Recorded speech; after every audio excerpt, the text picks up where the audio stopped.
The Remarkable People Podcast. Check it out.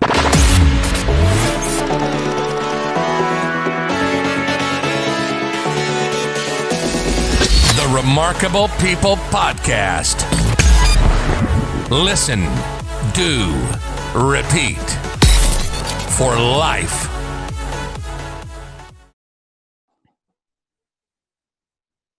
Hello, friends. This is Dave Pasqualone with the Remarkable People Podcast, Season 2, Episode 27, The Brandon Novak Story.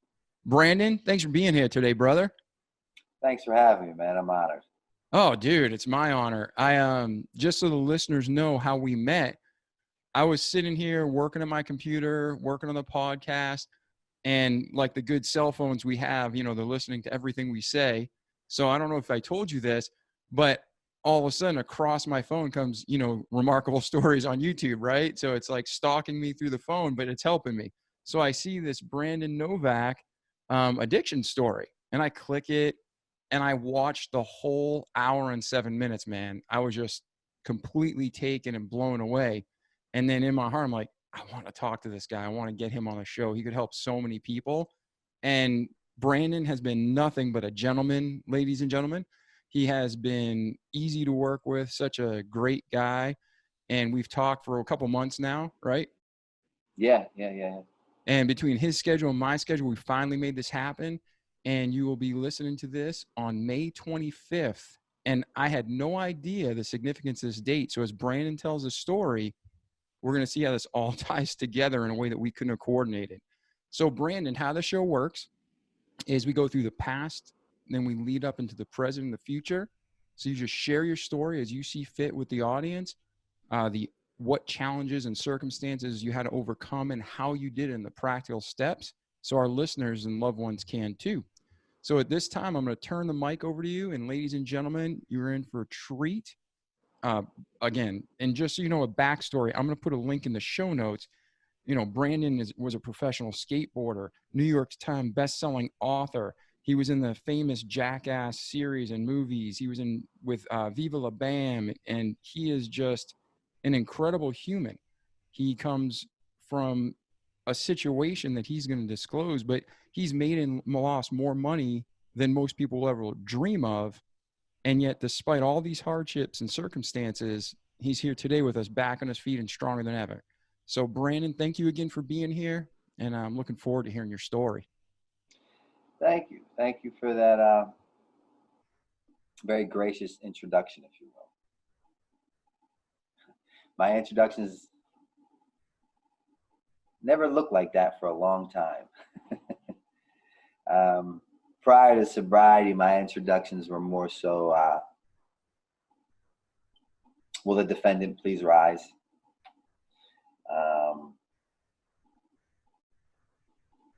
I was a number, because I spent a lot of time incarcerated. So people never really looked forward to seeing me coming. It was always in such a way where I was going to really leave a bad taste in their mouth. And you're going to hear in my story, it's the irony of how you've created this show to go, if you will, what you just said.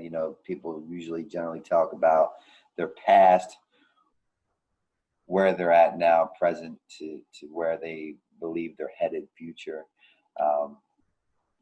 The irony in that is that, like, when I give my talk, that's exactly what it is. So you didn't have to lay that foundation for me to hopefully abide by it, because that's there's a lot of ironies going on here. With the date of when this will air, May 25th, the way that you have this set up.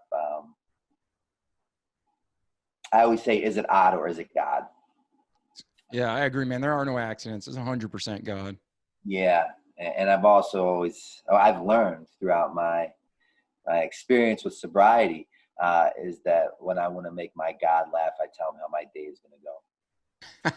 That's a good one, man. So I never As a kid, I was growing up and I had a lot of goals. I had a lot of dreams. I had a lot of aspirations and ambitions. And I can promise you through and through, the one thing I never foresaw happening, prayed that it would become a reality, was me sitting here on your show, sharing my experience, strength, and hopes, a story, a promising hope, a promising story that delivers a lot of hope and prosperity, promise, hope, and freedom that did not consist of a drink or a drug. Right? That's never what I set out to do as a kid. But I never give the same talk twice. Obviously, I hit the same points, but I just go where I believe I'm being led to, and I'm just going to get into where I see fit right now, and that looks like this. Hi, my name is Brandon, and I'm an alcoholic. And what that means when I say that is very simple. When I put my hand up and I say, hi, my name is Brandon, I'm an alcoholic, all that simply means is that I'm defiant by nature. I hate authority, and I will never, ever, ever conform unless it becomes my idea. Why? Because I possess this job that places me in a lot of positions I don't like to be in, and it makes me feel a lot of feelings I don't like to feel, and that job simply consists of knowing everything, right? So when you suggest for me what I should do, I suggest for you that you should fuck off, because I believe that I know. Right. And you're going to hear my story, if you will, that my resume stated that I had known some things, because I had did some things in life that some would equate to success or happiness, and that some might even dream of doing it. I come from a really good home. Right. If you would have asked me when I first got sober what my home life looked like, I would have said it was the most traumatic, debilitating experience anyone has ever been subjected to. That's not the case. The reality is the home that I came from, that I was brought up in, the people that resided under that roof did the best that they could with what they had. I've done a lot of internal work to match these external results that you're getting today. So with that being said, I came from a really good home. My mother got a job at the age of 15 drawing blood for $5 a pop, a phlebotomist, if you will. Literally worked her way up the ladder to becoming a nuclear physicist on the board of Mercy Hospital. 2 years ago, just retired after 53 years of gainful employment, second longest employer in Mercy Hospital history. That's amazing. My brother wanted to be an attorney his whole life. By the time he graduated from law school and he passed the bar, he was literally blinded in student debt. He had no idea what his next move was going to be or how he was going to get himself out of the position that he had created for himself. Today, currently resides as an attorney in the White House, practicing pensions and benefits. My father never held a job a day in his life. He taught me one thing in life: if and when I go to prison, how to conduct myself. Unfortunately, succumbed to his disease of addiction and died as a direct result of crack cocaine. Me, on the other hand, I got my first skateboard at the age of 7. And that night when my mother put me to bed, she said, Brandon, what do you want me to do with the skateboard? I said, I want it in bed with me. She said, why? And I said, because if I die, I want it to come with me. Wow. The moment that board touched my hand, I knew I was going to be a professional skateboarder. The moment that board touched my hand, it was like the equivalent of God coming down and personally handing me the Holy Grail. Right? I knew that I was going to be a professional skateboarder. There was no reason for a plan B, a trait, an option. I was going to be a professional skateboarder. I ate it, I breathed it, I slept it, I dreamt it. At the age of 15, I was designing my pro model for Pal Peralta. I was touring the world with Tony Hawk, and they would send a private tutor that flew with me. At the age of 14, I was the first skateboarder ever in the world to be endorsed by Gatorade. They flew me to Chicago to the Quake Roads building where they made Gatorade at the time. They would put me on a treadmill. They put Michael Jordan on a treadmill directly next to me. They would give us they would strap these EKGs to our chest, and they would give us each Gatorade to see the effects that Gatorade had on different sports players. So you see, from a very young age, I'm already doing things that, again, some would equate to success or happiness, potentially even dream of doing, right? My mother's a nuclear physicist. My brother's an attorney in the White House. I live with that after school special, that cautionary tale. My father was the man that I was never going to become. I actually excelled at everything I did in life to not become that man. Right? Because the things that he the things that he allowed me, my mother, my brother, and my sister to endure were nothing that any human being should ever endure in a lifetime. And I can't tell you about the first time that I picked up that first drink. I can't tell you about the first time that I smoked that first joint. I swallowed that first pill. I shot that first bag. I sniffed that first line. I can't tell you about it. Because from a very young age, I had goals, I had dreams, I had ambitions. I was never going to be what my father would have become. I actually excelled at everything that I did to ensure that I would never be my father.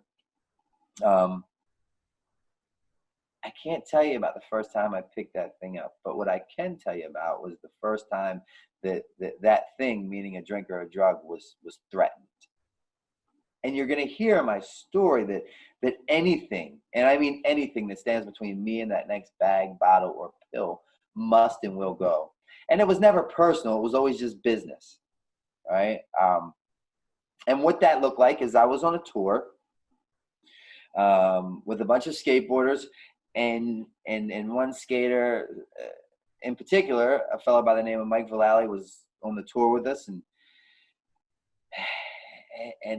he caught me with some drugs, and he said, "Brandon, get rid of the drugs or get off the tour."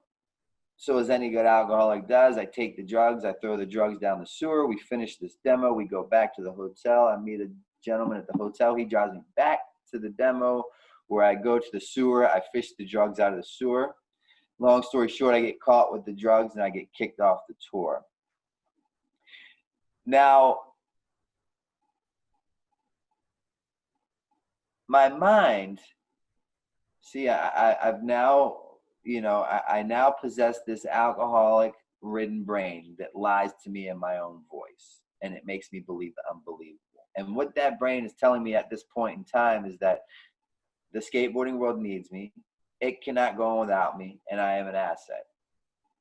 And in reality, the skateboarding world does not need me. It goes on quite fine without me, and I'm a liability. Unfortunately, I'm the last person to understand and or accept that. Why? Because I possess that job that consists of knowing everything. All right? So now I'm home. Tours are no longer being booked. Flights are no longer being scheduled. Video parts are no longer being produced. Why? Because those words would consist of me having conversations that consist of the words honest, reliable, and dependable. And at this point, I really shy away from those conversations because those words will not help me get one more drink or drug. They actually do the exact opposite for me. So I tend to shy away from those conversations that consist of those words. And now a few weeks into being home after being kicked off this tour, I get a phone call from my mentor, a fellow by the name of Tony Hawk. And he said, "Brandon, we have one of two options we could do with you. We could put you into treatment. You could save your life. You can continue to be a skateboarder for Pal Peralta, or you could quit the team." Right? So from the age of 7, when my mother gave me that first skateboard, and I insisted upon sleeping with it that night because if I died, I wanted to go with me. Ate it, breathed it, slept it, dreamt it. 15, designing my pro model, touring the world with Tony Hawk. I had achieved my lifelong goal, right? If I were to die at that age, I'd have been a happy man, achieving everything that I ever wanted in this earth. And now, for the first time in my life, I'm being, I'm being confronted with an ultimatum. Go to treatment, save your life, continue to skate for Pal, or you quit the team. From 7 to 15, I ate it, I breathed it, I slept it, I dreamt it. Now I'm being confronted with this ultimatum, and I don't have a breath of fresh air in my lungs when I say I quit. How did I get there? How did I get there? I had the goals, I had the dreams, I had the ambitions, the aspirations. Came from better, knew better, lived with that after school special, that cautionary tale of what drugs and alcohol would simply do to a person. I was not going to become my father. I will actually excel at everything that I do to prove the point that I will not be that man. In the blink of an eye, I willingly became a participant in my own demise. I didn't see then what I understand now, that the disease of addiction already had its claws in me. I was incapable of seeing the reality of my situation at that time. All right. Now, if you don't mind me asking, at that time, from the outside, obviously you had your mom and your brother and your sister. What were they saying to you while all this was going on? Nothing, absolutely nothing, because skateboarding is not really a team sport, right? Like I didn't have to go meet the whole team and talk to the coach and have these practices, right? Skateboarding is more of an independent kind of sport. My team captain, which would be my coach, lived in Santa Barbara, California, and I would call him and tell him the new tricks that I had learned, ordered new product, boards, wheels, trucks, and send new clips that I had filmed, right? So that was me checking in. That was the most form of accountability that I had at that very young age. My mother was, a single mother, raising her home, me, my brother, my sister. My father was running rampant. He was around just enough to let me know that he wasn't around. And when we knew that he was coming home, we shook like a leaf, man, because we never knew who was going to walk in that door and what we were going to get or what we would be encountered with. So my mother was, busting her ass to keep a roof over our head and food on the table. My brother and sister were doing their thing, and I was raised by a skateboard, and I was raised in the community of other skaters. So I didn't have to come in when the street lights were on. And after all, I was already so successful at such a young age that people thought that there was a method to my madness, that I seemed to have an understanding and grasp on what I was doing and the direction I was heading in. So no one was ever questioning me because they didn't have a reason to. Gotcha. So now that the tour is canceled, I'm now living at home with my mother and my girlfriend, right? Around 3 months of this, they kind of see the reality for what it is because I'm in front of their face. I'm no longer, my interests have changed. I'm not out skating all day. I'm not doing the things that I once did. They can see my pattern has changed. So my mother and my girlfriend come to me one day and they said, Brandon, we have a great idea for you. And I said, what's that? And they said, we want you to go to treatment. Now, I had just turned down this opportunity from at that time, the god of my understanding, Mr. Tony Hawk. He was the best that ever did anything. And he was my biggest idol. I was his biggest idol, So at the time, I turned down that proposition from that man. So now my mother and my girlfriend come in with the very same proposition. And I think about it for a second. And I said, you know what? That's a phenomenal idea. A, I have the time. B, I'm going to report to said treatment center. And I'm going to report back to you two, meaning my mother and my girlfriend, why I don't belong there, right? This is all just an overreaction at best. You simply caught me at a bad time on a bad day in a bad way, right? That's what my disease-riddled brain is telling me in my own voice. So now I'm going to report to this institution to merely collect enough data to report back to you two why I don't fucking belong with those people. No way. No way. So at the age of 17, my mother and my girlfriend take me and they drop me off at my first treatment center in the heart of Baltimore City. It's Wednesday night, like at 10:30 p.m. They drop me off. I get there and they take me into this cafeteria. And this cafeteria, there's these bright interrogation style lights shining on me. I'm detoxing from heroin. I'm ill as a research monkey. This cafeteria is completely empty, and out of nowhere, this older black gentleman walks in. And he walks directly up to me and he said, "White boy, what are you doing here?" I said, "Heroin." He said, "How old are you?" I said, 17. He said, do yourself a favor and don't turn 18 in a place like this. As quick as he came, he left. He nor I had any idea the significance of that conversation was ever going to have on my life. You know what I can tell you about that gentleman?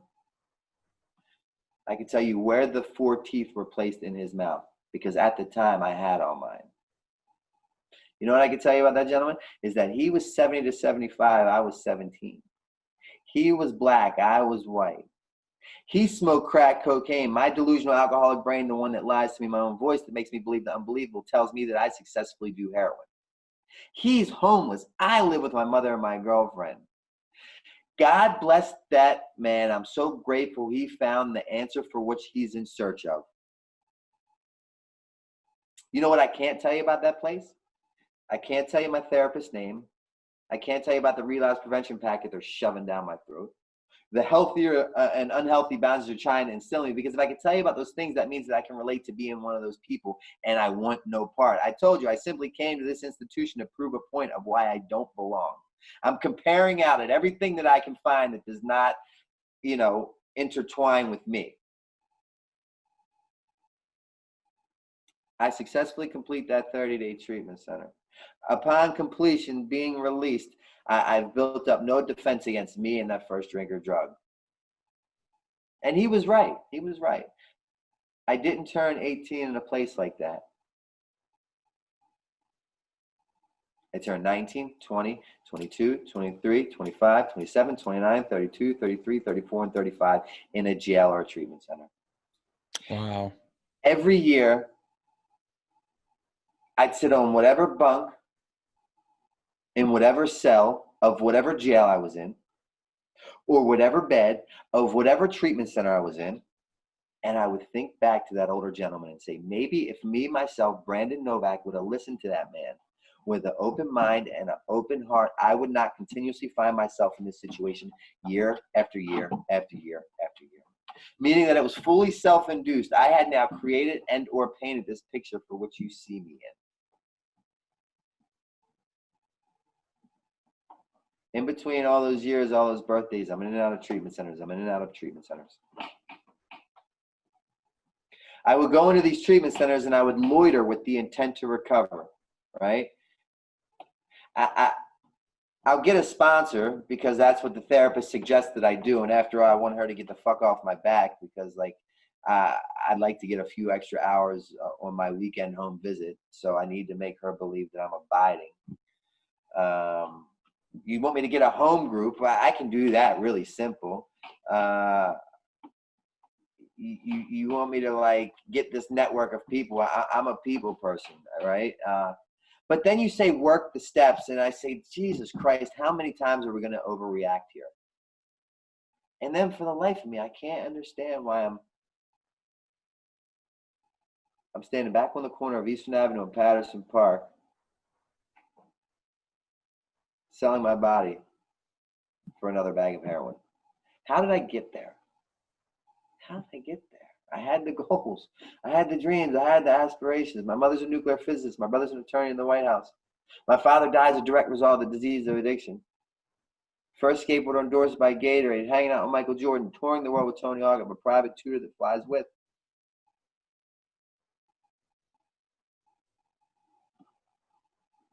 The flip side of that coin, the reality of what my life really looks like is I've now been in 8 inpatient treatment centers. I've lost count of outpatients and detoxes. My mother has bought me a plot.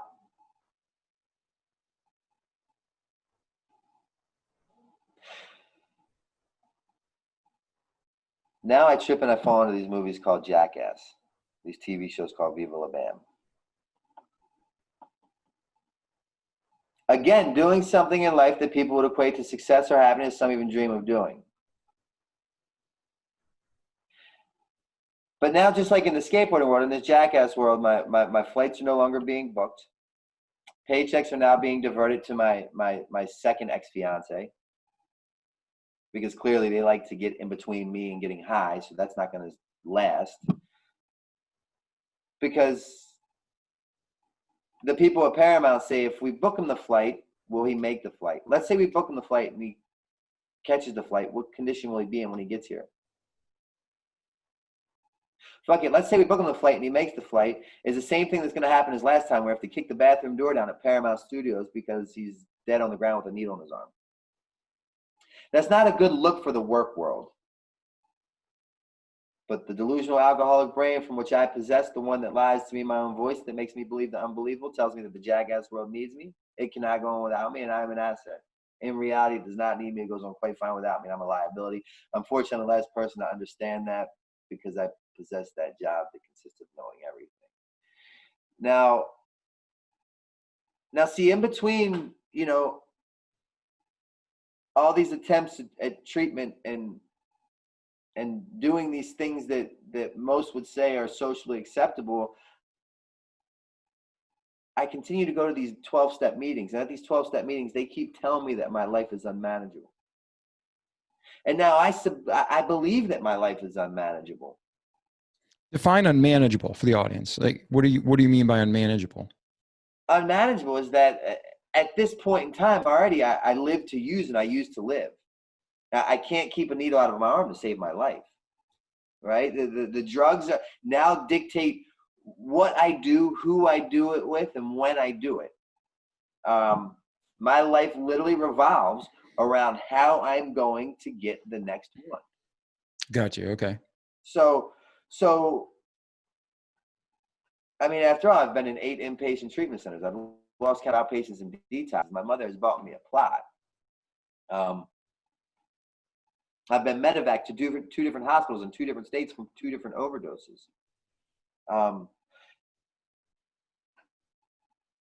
And now I continue to go to these meetings. They tell me that my life is unmanageable. I believe that my life is unmanageable, but I really believe somewhere along the line that I thought I heard someone say that social acceptability equals personal recovery, right? Because I hadn't yet began doing the internal work that was needed to get the external results that were desired, right? I hadn't started doing that yet.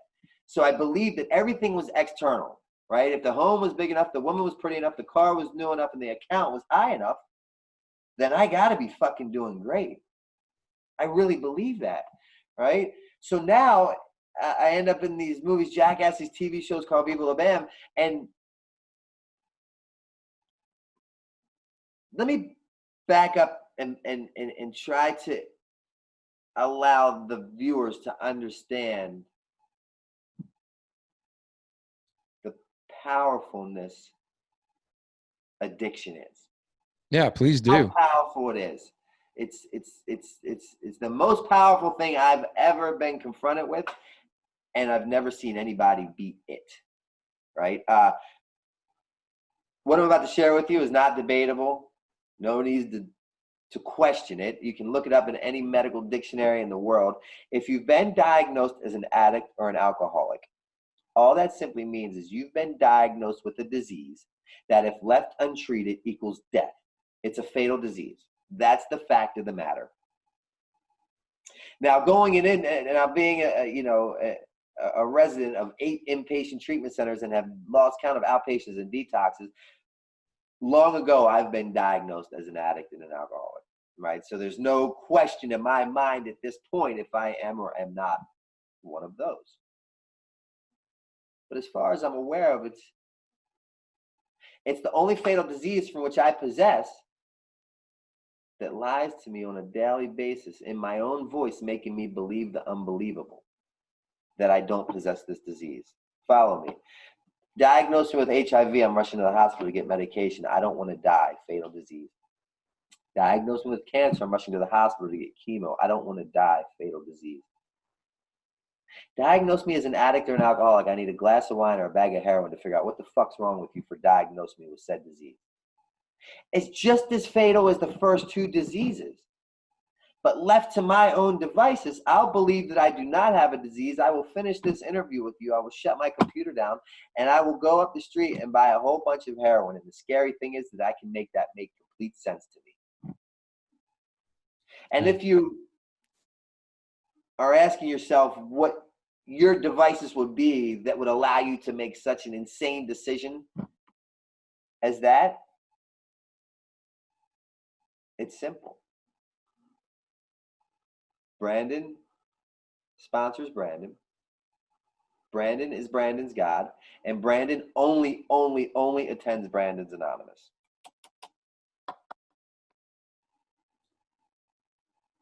Right? So now, that's the severity of the situation that I'm dealing with at this point. Mm-hmm. Right? I've been diagnosed with this disease that is absolutely 100% fatal. It lies to me in my own voice. It makes me believe that I don't have this disease. When confronted with being an addict or an alcoholic, I need to have a glass of wine or a bag of heroin to figure out what the fuck's wrong with you for thinking that I have this disease. I believe that social acceptability equals personal recovery. Right? First skateboarder endorsed by Gatorade, hanging out with Michael Jordan, touring the world with Tony Hawk, in these movies called Jackass that break box office records, on these TV shows called Viva La Bam.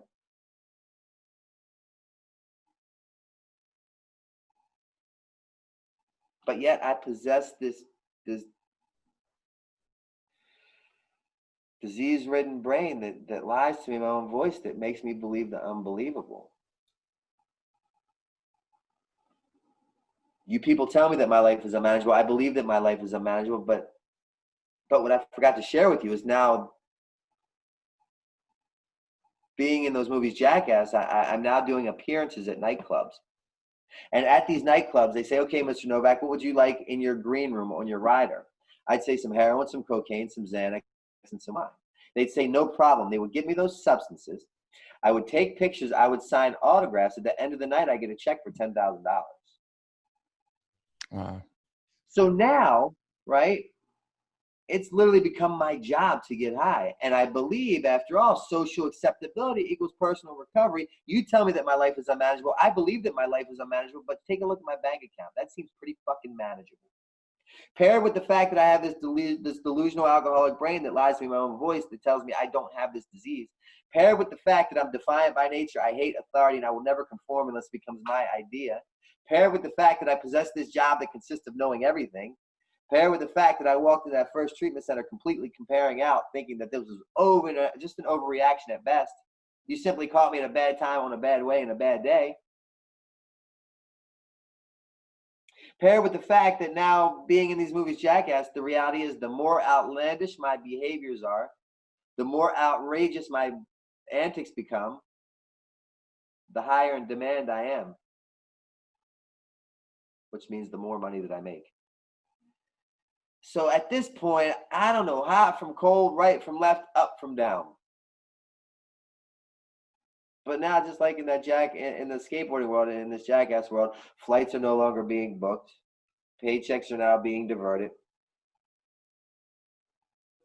Videos aren't set to be filmed.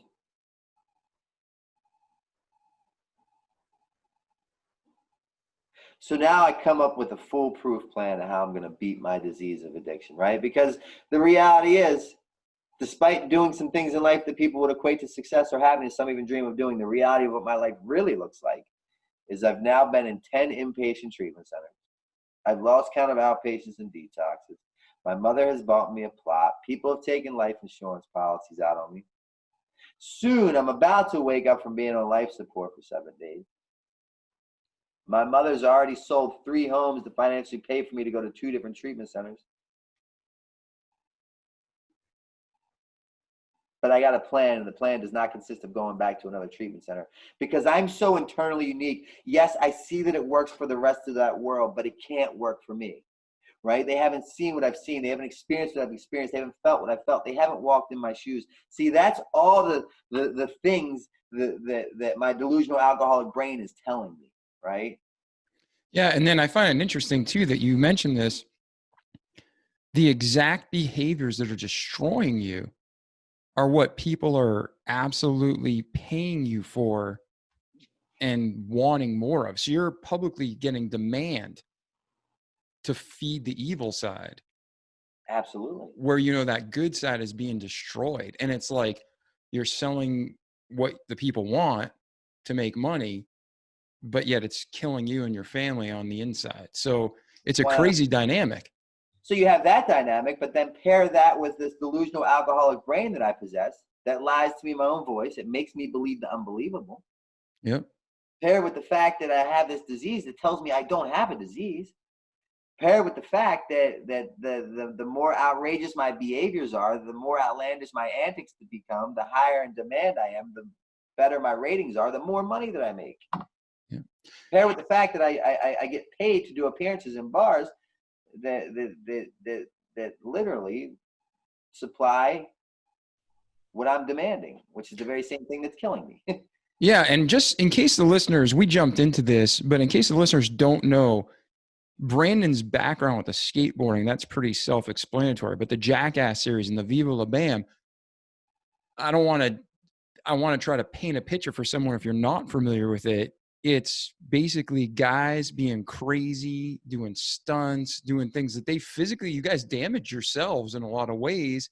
And in some ways it's like, it's fun to watch, but I can't imagine actually doing that and then going home and have to nurse some of those injuries. I mean, how would you explain the Jackass and the Viva La Bam and what you were doing? Because I know some of the episodes you're actually performing crimes on camera. And I always wondered, how do you not get arrested for that? Or do you get arrested afterwards? Like the whole world you were in was so crazy. Well, it's the perfect recipe for disaster, more so if you're an addict or an alcoholic, such as myself, right? Because prior to ending up in those movies, after giving my skateboarding career away to a bag of heroin, so in between that failed attempt of success and ending up in these movies, I was a homeless heroin addict running the streets of Baltimore City, right? Doing whatever it took to get another bag, literally. So anything that I was doing then paled in comparison to crazy when I ended up on Jackass. So like most of the stunts that nobody wanted a part of, I'm like, fuck yeah, sign me up. I just came from the world of letting a man blow me to get another bag of heroin. So like the reality is now I do this on the big screen. I get a really big paycheck. I become quote unquote famous. Like it's a wall. And if I get hurt in doing this stunt, guess what? I'm rushed to the hospital, prescribed a mountain of narcotics to allow me to have a justifiable high. Because at this point that I'm in these movies, they will not allow me to do heroin or pills, right? Like that's not going to happen. Cocaine and drinking was okay because it was more socially acceptable and they just did not understand the disease of addiction. So I get it. But like, I break a bone, I'm rushed to the hospital, they load me up on narcotics. That's a free, justifiable high, which is what I really want to do anyways. But I can't because if I do that, then they're not going to allow me to be part of this. And I don't want to like ruin this. Now, if you don't mind me asking, and again, you don't have to answer any question, but when you were going, you went from pro skateboarding to in and out of rehab, going back and forth. How did you get hooked up with the Jackass guys and the Viva La Bam? Were they all part of your group? The guy, well, most of them are skaters for the most part. Skateboarding is kind of the glue that holds all that together. Gotcha. But Bam Margera, who is in the movies and is also a professional skateboarder, he was my best friend. Still is to date. And I kind of give respects to him wholeheartedly and I credit him to being the guy that got me out of Baltimore City and gave me these opportunities that allowed me to like grow and prosper. And he attempted to help get me sober many a times. So with him, being the star of Jackass and having his own TV show Viva La Bam, he was like, look, if you want to get off heroin and you can move to my house in Westchester, Pennsylvania, you could be on my TV show, but you can't do heroin or pills. Those were kind of the rules that. Okay, so that was a connection and the link. Yeah. If you don't mind, let me ask you one more question too. You mentioned this, you alluded to it. You had a lot of pain in your childhood, and you're not making excuses at all. You're not making it sound like you're putting blame. But we're born. People always say our leaders born or made, and they'll say, we have skills and gifts from God, and everybody will take credit for the skills and the gifts. But we're also born with weaknesses, I believe. And so I do believe there's a part of us that we all have areas of weakness that we're, prone to. So for you, alcoholism and drug use would be a huge area of weakness. But what part do you think the childhood and the dynamic with your father and that kind of pain played into you not only becoming an addict, but not being able to escape for so many years? Well, and this is just my opinion, so take it as that, but I wholeheartedly 100% believe I was genetically predisposed, right? Because my brother and my sister who are from a different man, have no issues with drugs and alcohol. My mother has no issue with drugs and alcohol. I was the only son by my father. He was an addict. His father was an addict. So I believe that I was genetically predisposed 100% hands down. And then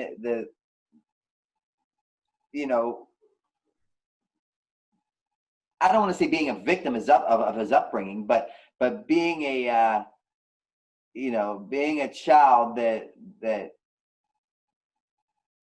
whose upbringing was provided by an addict and an alcoholic who did a lot of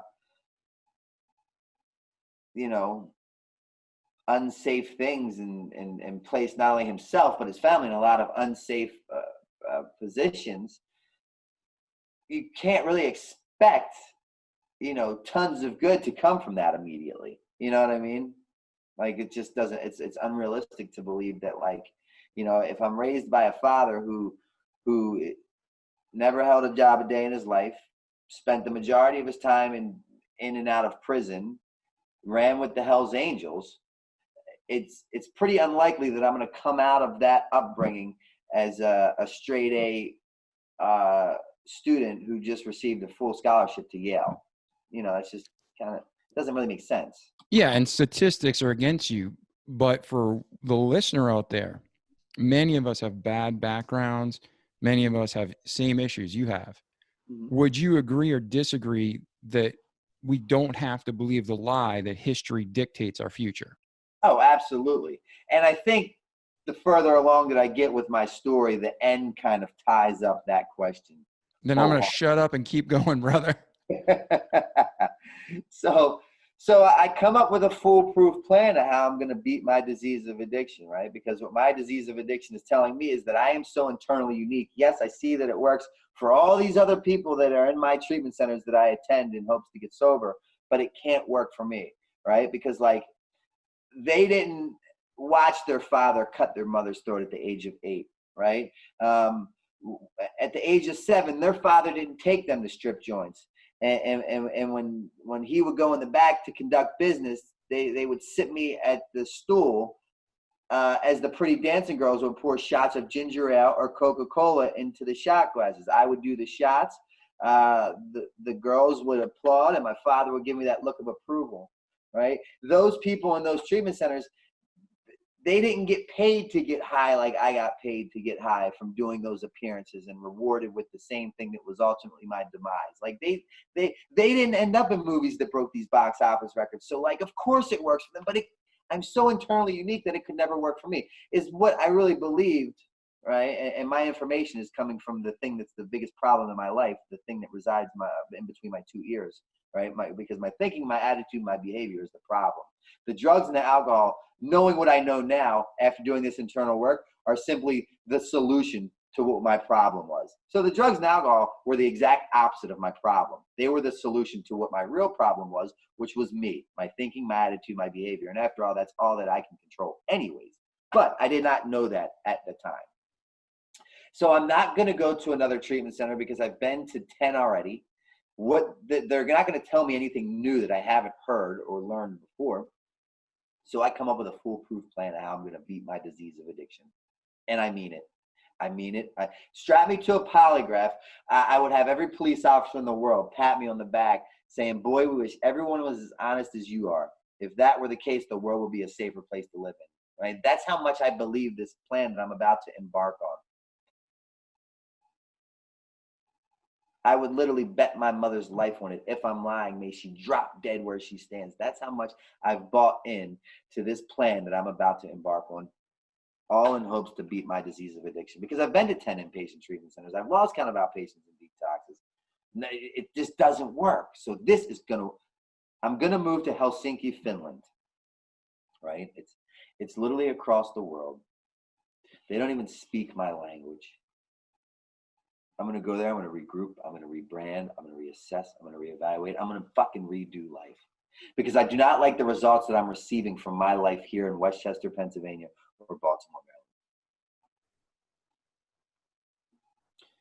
So remember, from a young age, I really believe that social acceptability equals personal recovery.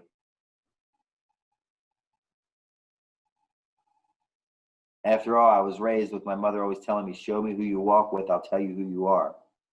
So there's a connection there between those two parallels that I live my life from. Show me who you walk with, I'll tell you who you are. Transcends into social acceptability equal personal recovery, meaning that everything is from the external. How you view me, how you see me, has to equate to how I'm doing. Right? So I jump on a plane. I fly to Helsinki, Finland. From the airport, I go directly to like the Ritz-Carlton versions of hotels in Helsinki. It's this very nice 5-star hotel. Mind you, social acceptability equals personal recovery.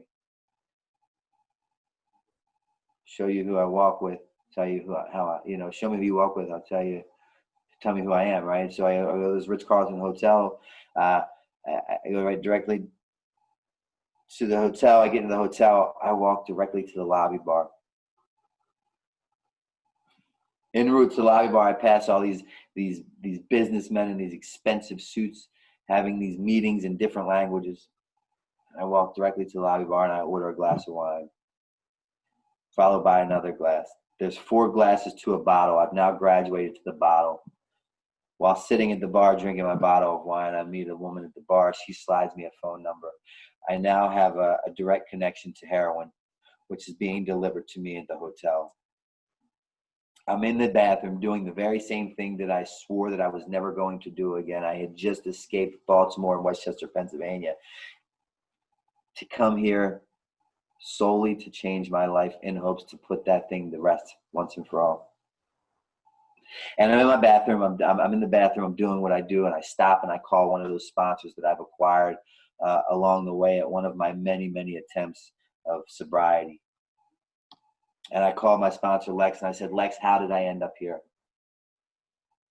I was not supposed to do what I'm doing here. I was not supposed to be doing what I was doing in Westchester, Pennsylvania, or Baltimore, Maryland when I got here. How did I get here? And he said, well, if you have a second, I'd like to share with you something. But after all, I know you're a very busy man with a really full itinerary and a really busy schedule. And after all, these international calls are quite pricey. What, Lex? He said, I guess you skimmed over the part where we talked about geographical change does not equal recovery. You can't shake your shadow. You take you with you everywhere you go. I put you in Finland, you shoot dope. I put you in Africa, you shoot dope. I put you in Philadelphia, you shoot dope. It's sunny outside, you get drunk. It snows outside, you get drunk. They talk about triggers. My triggers are when my eyelids open. I can justify why any time, place, feeling, or sensation makes sense to get high over. And he says, if you have another second, I'd like to share with you something else. But after all, I know you're a very busy man with a really full schedule. And these international calls can get quite pricey. And I said, what, Lex? He said, I want you to do me a favor. He said, I want you to stop what you're doing. I want you to take that needle out of your arm. I want you to stare directly into the mirror that you're standing in front of, and I want you to tell me what you see. He said, better yet, don't say a fucking word. I'm going to tell you what you're looking at. You're staring directly into the eyes of your problem. You are your problem. The heroin in your hand is nothing but the solution to your problem.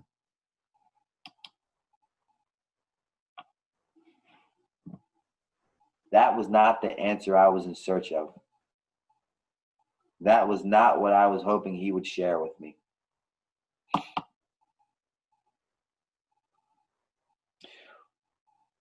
He said, let me tell you something. The drugs and the alcohol are not your problem. They are not your problem. They're the exact opposite of your problem. The drugs and the alcohol are simply a solution to your problem. which is you. For the first time in your life, your solution's being threatened, right? I told you, anything that stands between me and that next bag, bottle, or pill must and will go. For the first time in your life, you've escaped to Helsinki, Finland, in hopes to escape your solution, which is your drugs and your alcohol addiction. And for the first time in your life, it's being threatened. You don't have it to rely upon. Now you're like a stranger in your own skin trying to figure out who the fuck let you in and why.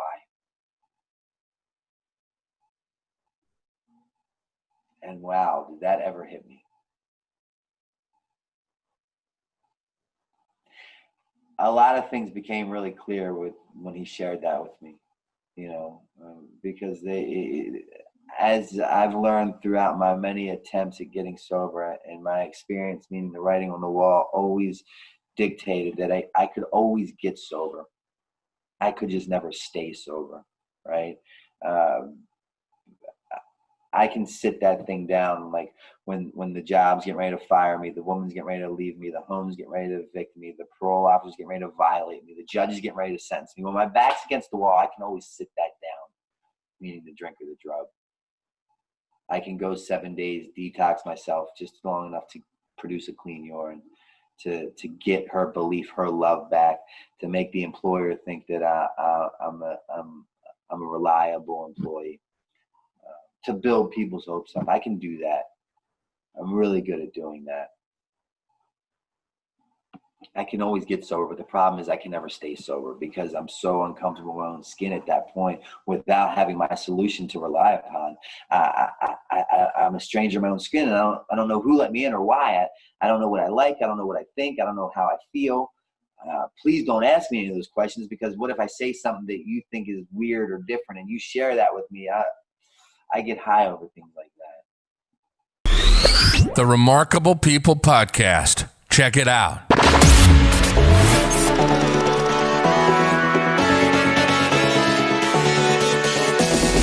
The Remarkable People Podcast.